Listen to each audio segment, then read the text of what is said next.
In this video, we are looking at tables and figuring out how to write them either in vertex form or in factored form. So let's look at, sorry, move the camera. Let's look at number 1. It says to write the vertex form of the quadratic function that is modeled by the following table. Now, in order to write in vertex form, you need to remember what vertex form looks like. So hopefully you remember that.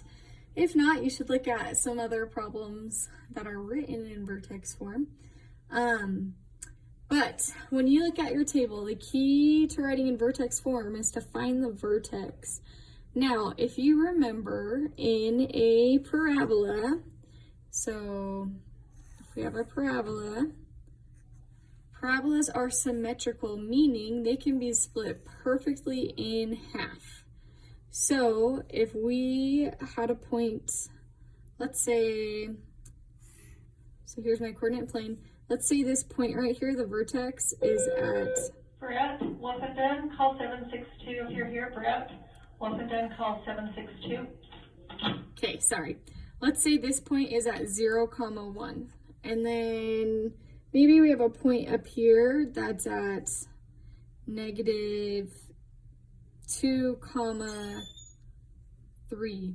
And then maybe right here, this point is at, let's make it 2, 3, okay? And we'll pick one more in each one. Then we'll say this one's at negative 3, 4, and this one's gonna be at 3, 4. Now, if we were to put those points in a table, we would have negative 3, 4, negative 2, 3, 0, 1, 2, 3, 3, 4. Okay, the cool thing about this is they all match. Like, look, we have a 4 right here and a 4 right here, 3 right here and a 3 right here. So you can kind of like make little rainbows, I guess, if you want to call them, to find the matches, and whatever's in the middle, that's the vertex. So looking at this guy, this table, this was just an example, looking at this table, I'm gonna look at my y's and I'm gonna see, oh, I have a 13 up here and a 13 down here. I have an 8 right here and an 8 down here, and a 5 right here and a 5 right here. And left over in the middle is 2, 4, and guess what? The vertex for this problem is 2, 4. Okay, so now that I know the vertex, I can write it in vertex form. So remember, it always goes x. Since this is a positive 2 in parentheses, I'm going to write minus 2 squared. And then this is a positive 4, so I put plus 4 at the end. Now, we have to check our work. We want to check our work to make sure there's not a number out here that we're multiplying by. So to check your work, you're going to just pick some number on here and plug it in. So I'm just going to choose this one, 0, 8, to check my work. So what that means is I'm going to plug in 0 for x, and if I get 8 out, this is correct. If I don't get 8 out, we have to do something special. So let's plug in 0 for x, and now I just simplify. So this is going to be negative 2 squared plus 4. Negative 2 squared, that's negative 2 times negative 2. That's a positive 4 plus 4. And guess what? We got 8 out. So we check over here. Is it 8? 0, 8? Yep, check. That means this guy is the correct answer. So that was looking at a table and finding the vertex so that we could write in vertex form. The next problem that we're going to look at gives you a table and you have to write it in factored form. So factored form, you have to remember what factored form is good for. We talked about how vertex form is good for the vertex. Factored form is good for x-intercepts. Hopefully you were able to think of that answer. So whenever we have an x-intercept, so let me draw a sketch. So let's say we had this parabola right here. The x-intercepts are these points that are on the x-axis. Just like this guy up here would be the y-intercept. We have two x-intercepts, okay?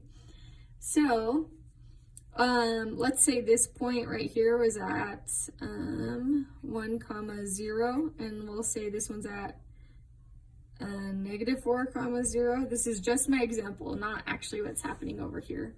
Okay, so those would be my x-intercepts, but if you notice, both of these have a 0 in the y value spot.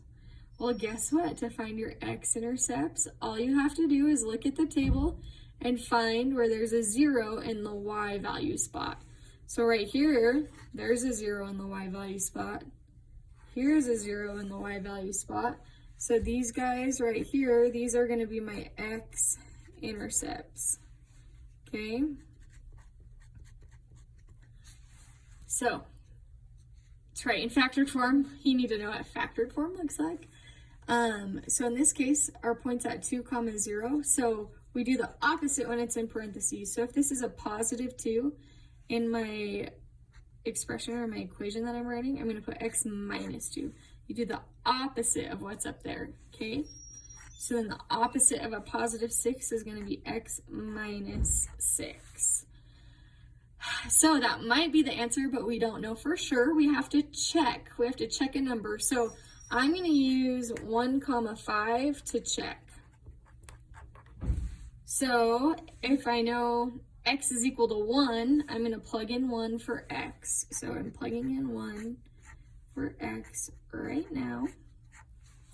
And I'm going to get out -1 times -5. And that's going to equal +5. So then I check back up here.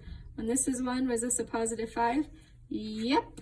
So this guy is my answer.